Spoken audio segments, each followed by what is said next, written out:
Pour moi, un jeu, c'est quand même un- une machine à créer des émotions, à créer en tout cas une ambiance, une expérience de jeu à plusieurs.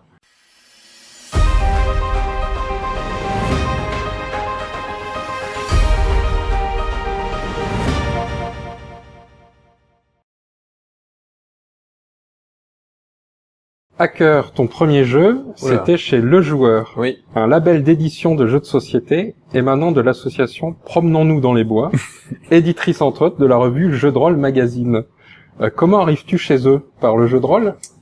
Alors c'est une grande question. Alors j'ai connu le jeu de rôle, ça fait partie des premiers trucs que j'ai connus dans le monde du jeu, donc effectivement je connais bien le jeu de rôle, mais c'est pas du tout par là que j'y suis allé. Simplement je suis allé à une soirée, c'est une soirée Proto Night qui avait lieu, qui était organisée par Cédric qui n'existe plus aujourd'hui, qui était dans le bar. Je crois que c'était je sais plus dans quel bar c'était. Je me demande si c'était pas le bar de Mathieu Despous, mais je crois pas. Je sais plus. C'est possible que c'était le bar de Mathieu Despous à l'époque. Et à l'occasion de cette Proto Night, du coup, j'ai présenté Hacker à Guillaume Besançon, qui s'occupait de l'association à l'époque, enfin de cette maison d'édition. Et voilà, ça lui a plu, et du coup, très vite. Et moi, mon rêve à l'époque, c'était d'éditer un jeu de société, quoi. Et du coup, c'était génial. Je me dis, oh, c'est trop bien et tout.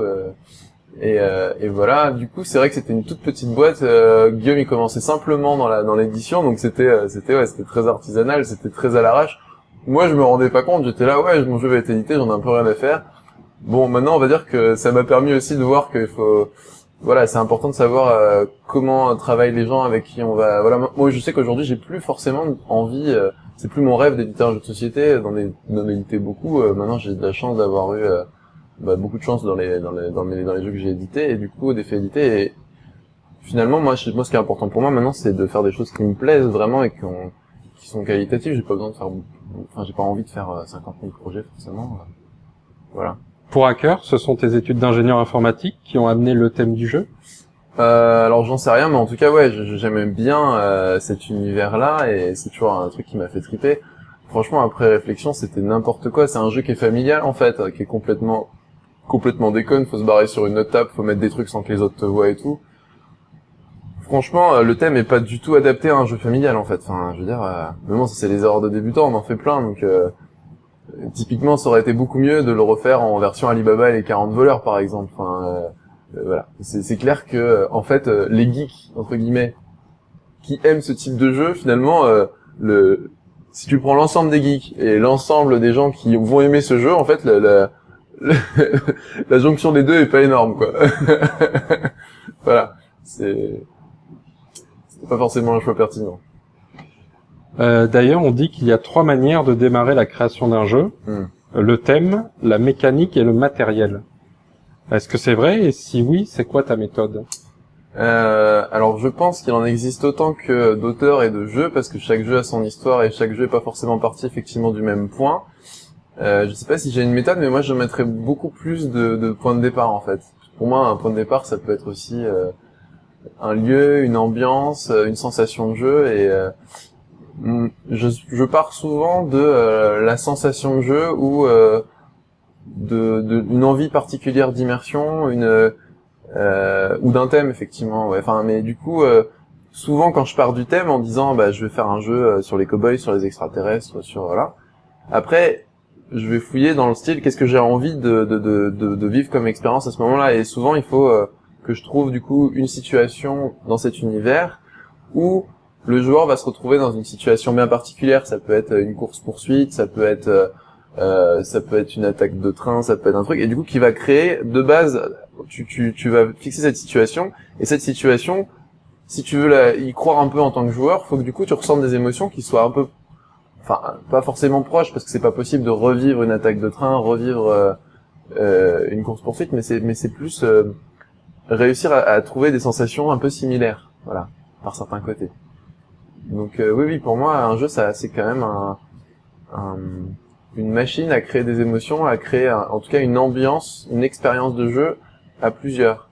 Et du coup, c'est cette expérience de jeu qui est plus importante pour moi que le thème en lui-même en fait. Même si le thème est important, mais ce qui est important, c'est quelle est la sensation que je ressens et qu'est-ce que je vais vivre avec les autres. Voilà. Et le thème aide à se propulser dans cette immersion. Alors justement, tu parlais de sensations. Romaric, qu'on a vu il y a pas longtemps, nous disait exactement la même chose aussi. Est-ce que c'est pour ça que vous vous êtes trouvé qu'à ce moment vous collaborez sur un proto? Alors peut-être, c'est possible. Effectivement, c'est vrai que alors on essaye de créer un proto ensemble. Hein, c'est complètement par hasard et c'est très très chouette. On va voir ce que ça donne. Je sais pas du tout.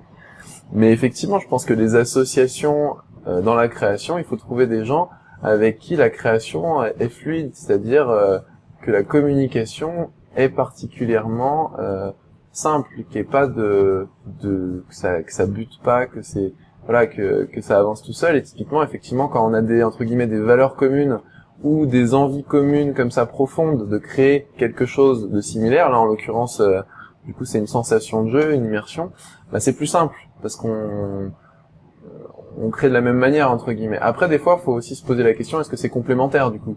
Mais je pense que Romaric et moi, on a quand même si on a des bases communes, on a aussi plein de façons de fonctionner qui sont très différentes. Chacun fonctionne différemment parce qu'il n'y a pas vraiment de canon de la création de jeu, de recettes exactes. Chacun a sa recette en fait. Et d'ailleurs, je trouve que plus j'essaie de travailler avec des gens différents, plus je me rends compte en fait que chacun fait à sa sauce et que vraiment et on apprend beaucoup d'ailleurs de voir comment font les autres. Ça permet de se remettre en question, de dire ah ouais, je pourrais faire ça aussi. Ce serait bien. Du coup, revenons à Hacker. Comment s'est passée cette première collaboration avec un éditeur? C'était très compliqué. Moi, je sais que j'en garde pas forcément que des bons souvenirs, notamment parce que je connaissais pas encore bien l'univers du jeu et qu'il y a des choses qui me semblaient bizarres et je me dis bah c'est peut-être moi qui connais pas l'univers.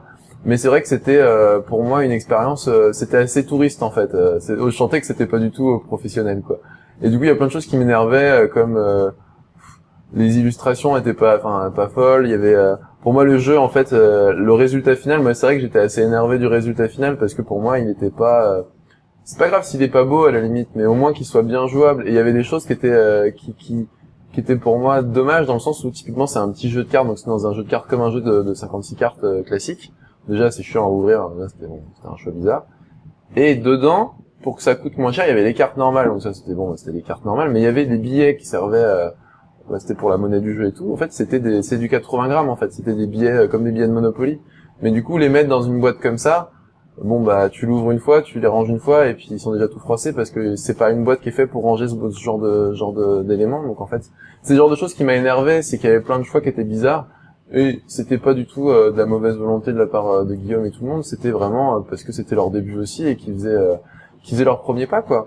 Et ceci dit, c'est super chouette parce que ça m'a vraiment amené à du coup à être aussi un peu critique sur la démarche de création. C'est sympa de créer des trucs. Après, faut prendre le temps de le faire correctement, de se poser les bonnes questions et tout ça, quoi. Et c'est super d'avoir eu cette expérience sur la première fois, parce que, je pense que c'est difficile sur un premier coup de faire un truc super, parce que, justement, on essuie un peu les plâtres, quoi. Et justement, avec ton expérience, c'est un jeu que tu pourrais rééditer, enfin retravailler dessus? Oui, comme je te disais tout à l'heure, je pense que je peux changer le thème, retravailler tout ça. Après, j'avoue que ça me motive plus de travailler sur des nouveaux projets, ouais. Plus, moi j'aime bien, je suis un peu dans le rêve, donc en fait là quelque part, c'est du role-lifting finalement, et le lifting c'est quelque chose qui est moins créatif entre guillemets qu'un rêve qui n'existe pas, que t'as envie de créer. C'est plus ça qui me motive, quoi. Par curiosité, on parle de combien de boîtes produites à l'époque? J'en sais rien. J'ai jamais été très fort avec les chiffres et je crois que je m'en foutais complètement à l'époque. Mais j'ai encore un carton à la maison, donc je sais pas. Je me demande s'il y avait pas 2000 boîtes, mais j'en sais rien, on va dire.